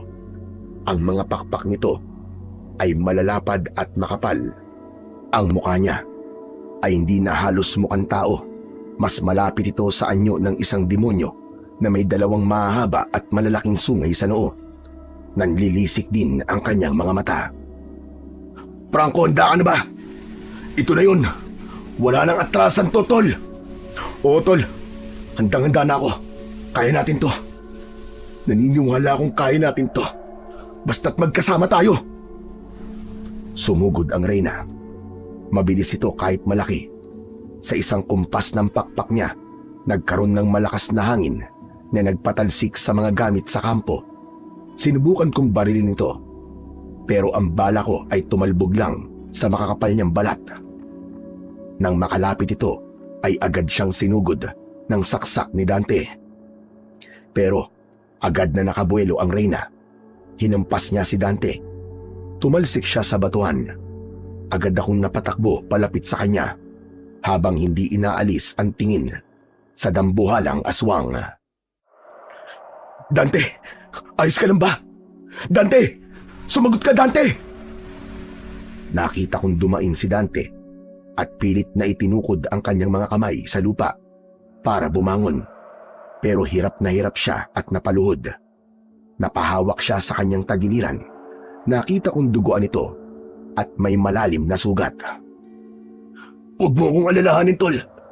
Harapin mo siya, sige na. Huwag mo siyang hayaan na masaktan ka. Itinutok kong muli ang baril sa muka ng reyna at kinilabit ang gatilyo. Pero hindi na ito pumutok. Ubos na ang bala. Tumitig sa akin ng reyna at ngumisi. Kita ang matatalim at maduming ngipin nito. Mabilis itong sumugod sa akin. Kaya wala akong nagawa kundi hugutin ang punyal na nakasukbit sa aking tagiliran. Ang punyal na ito ay dating pagmamay-ari ng lola ko. Gawa ito sa tanso at pinagyaman ng malalakas na orasyon para maging sandata laban sa mga makapangyarihang aswang. Nagsimula ang mano-manong laban. Bawat sugod niya naiilagan ko at pilit na sinasaksak ang braso niya gamit ang punyal. Pero masyado siyang malakas. Nagagalusan lang siya at di naman masyadong naaapektuhan sa ginagawa ko. Ilang sandali pa, bigla niya akong sinipa. Tumalsik din ako at gumulong sa lupa, katabi ni Dante. Pareho na kaming duguan, hingal at pagod na. Pinalibutan na kami ng mga aswang at naghihintay na lang na tapusin kami ng kanilang reyna. Kapatid ko, mukhang hanggang dito na lang tayo. Tumingin ako sa reyna. Naglalakad na ito palapit sa amin. Dahan-dahang ninanamnam niya ang aming takot. Tumingin ako sa mutya ni Dante na nasa kanyang kamay. Umiilaw pa rin ito pero mahina na. Tulad ng lakas niya na unti-unti na ring nawawala. Tinignan ko rin ang sakin. Hindi pwede. Hindi tayo mamamatay dito, tol. Hindi pwedeng manalo ang halimaw na yan. Hindi pa to tapos. Kinuha ko ang kwintas ni Dante. Nagulat siya sa ginawa ko, pero wala na siyang lakas para pigilan ako. Hinawakan ko ang mutya niya sa kaliwang kamay at ang mutya ko naman ay sa kanan. Hinarap ko ang reyna na ngayon ay nasa tapat ko na at akmang itatarak na ang mahahaba niyang kuko sa aking katawan. Hayop ka! Katapusan mo na! Pinagdikit ko ng mariin ang 2 bato sa tapat ng dibdib ko. Ibinuhos ko ang lahat ng galit, lahat ng tapang at ang kagustuhan kong mabuhay sa ginawa kong yon. At ilang segundo lang, isang nakabubulag na liwanag ang sumabog mula sa aking mga kamay. Napapikit ang reyna at napaatras. Para siyang napaso at yung mga aswang na nasa malapit, nasunog sila at naabo. Nang imulat ko ang aking mga mata, wala na ang 2 bato. Naging isa na ito. Hinawakan ko ito sa kaliwa kong kamay. Samantala, ang punyal naman na hawak ko ay parang humaba at naging isang nagliliwanag na espada. Wala na itong bakal, purong enerhiya na lang. Para sa ito, Dante. Tutuparin ko na ang pangako ko. Tatapusin ko na ang laban na to. Mabilis akong tumakbo papalapit sa reyna. Bago pa siya makakilos, ay itinara ko na sa kanyang dibdib ang espada ng liwanag. Napasigaw ang reyna sa matinding sakit. Isang tunog na parabang pinagsamang tinik ng tao at atungal ng hayop. Sinubukan niyang hampasin ako gamit ang kanyang higanting pakpak. Pero naging napakabilis ng aking kilos dahil sa lakas ng mutya. Mabilis kong hinugot ang espada mula sa kanyang dibdib at sa isang malakas na pag-ikot, buong puwersa ko itong iwinasiwas sa kanyang leeg. Para sa lahat ng pinatay niyo! Sa isang malutong na tunog, humiwalay ang ulo ng reyna sa kanyang katawan. Tumilamsik ang malapot at maitim na berdeng dugo sa paligid. Gumulong ang kanyang higanting ulo sa lupa. Ang mga mata ay nananatiling nanlilisik pero wala ng buhay hanggang sa bumagsak na ito at nangisay. Nang makita ng mga natitirang aswang na wala na ang kanilang pinuno, mabilis silang nagtangka na tumakas. Nawala ang kanilang bangis at napalitan ng matinding takot. Pero hindi sila hinayaan ng mga tauhan ni Dante na makatakas. Huwag ninyong hayaang makalabas ng kampo, mga yan! Ubusin niyo na! Hinabol nila ang mga aswang at pinatay nila ang lahat ng kanilang maaabutan. Samantala, ay dahan-dahan akong lumapit kay Dante. Bitbit ko sa aking kamay ang mutya. Unti-unti na itong nawawalan ng liwanag. Dante, kaya mo pa ba? Huwag kang mamamatay, tol, ha? Papatayin talaga kita kapag iniwan mo ako rito. Napangiwi si Dante sa sakit. Pero nagawa pa rin niyang maglabas ng mahinang tawa na may kasamang ubo dahil sa sinabi ko. Buhay pa ako, sira. Malapit to sa bituka. Pero dahil masamang damo ko, hindi ako basta-basta mamamatay, tol. Napangiti ako sa sinabi niya. Kahit nabakas sa mukha ko ang pag-aalala, hinubad ko ang damit ko at idiniin sa sugat niya para maampat ang pag-agos ng dugo. Nangangamoy asupre pa rin ang paligid mula sa naglahong katawan ng reyna, pero unti-unti na itong tinatangay ng malamig na hangin ng madaling araw. Inalalayan ko siyang maupo sandali. Kahit duguan siya, pilit siyang ngumiti habang nakatingin sa akin. Sabi ko sa'yo, tol, hindi tayo bibiguin ng mga mutya natin. Napaupo na rin ako sa tabi niya. Pagod, pero ayos lang. Masaya naming pinanood ang unti-unting paghupa ng kaguluhan. Maya-maya pa ay nakabalik na ang mga tauhan niya na tumugis sa mga tumakas na aswang at masayang ibinalita sa kanya na ubos na lahat ang kanilang mga kalaban. Tumango si Dante at pilit na tumayo sa tulong ko. Inilibot niya ang kanyang tingin sa buong kampo, sa mga nagkalat na abo ng mga aswang, at sa kanyang mga tauhan na bagamat nagbubunyi sa pagkapanalo, ay bakas pa din ang lungkot para sa mga kasamahan nila na nasawi sa laban. Ipunin ang mga namatay nating kasama. Bigyan sila ng maayos na parangal. Sinunod ng mga tauhan niya ang utos nito. naging abalaan lahat sa pag-uukay at paglilibing sa mga nasawing kasamahan. Malungkot ang naging seremonya, pero ramdam ko ang respeto ng bawat isa. Pagkatapos ng libing, nagsimula kaming maglinis at ayusin ang mga nasirang tolda. Tinanggal namin ang mga bakas ng labanan at sinunog ang mga natitirang dumi na iniwan ng mga aswang hanggang sa bumalik ang kaayusan sa paligid. Lumipas ang ilang araw. Nang magaling na ang mga sugat namin at maayos ng takbo ng kampo, muli kaming nag-usap ni Dante ng masinsinan. Nakaupo kami sa isang malaking bato habang nakatingin sa malayo. Franco, salamat ha. Kundi dahil sa'yo at sa tulong mo, baka lahat kami dito pinatay na ng mga aswang na yon. Wala yun, tol. Ayos lang yun. Huminga siya ng malalim at tumingin sa akin ng diretso. Ngayong wala na ang mga aswang sa Sitio Maligno, ibibigay ko na ang kapalit ng naging tulong mo. Pwede ka nang bumaba ng bundok at bumalik sa pamilya mo. Malaya ka na, tol. Sa wakas, ay narinig ko rin ang mga salitang matagal ko nang hinihintay. Sobrang saya ko dahil alam kong naghihintay na sa akin ang mag-iina ko. Sabik na sabik akong makita sila at mayakap muli sa pagkatapos ng lahat ng aking pinagdaanan. Pero sa gitna ng saya, naramdaman ko rin ang lungkot. Parang hindi pa sapat yung oras na nagkasama kami. Salamat, tol. Pero paano ka rito?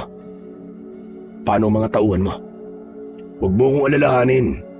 Sanay na kami sa ganitong buhay. Dito na ako lumaki at dito ko na rin gustong tumanda. May misyon pa kami at ito ay ang masiguro na hindi na babalik ang mga kampo ng kadiliman sa lugar na ito. Ayaw niyo talagang bumaba? Mapanganib na ang mabuhay sa labas ng kampo, Franco. Alam kong batid mo yan. Sa bagay, o siya, maganda ka na.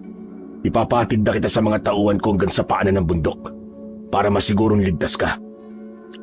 Salamat, tol. Mag-iingat ka rito, ha. Eto, isusulat ko address ko. Kapag kailangan mo ulit ng tulong, puntahan mo lang ako. Pagkatapos ko sa kanyang ibigay ang address ko, ibinigay ko sa kanya ang mutya. Siya nga pala, tol. Itong mutya, sa'yo na to. Mas kailangan mo to rito sa bundok.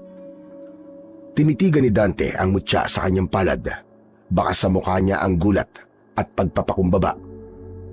Hindi niya inaasahan na ibibigay ko ito sa kanya. Sigurado ka ba rito, Franco? Hindi ba tumalaga sa'yo? Mahalaga, syempre. Kasi galing yan kay Lola eh.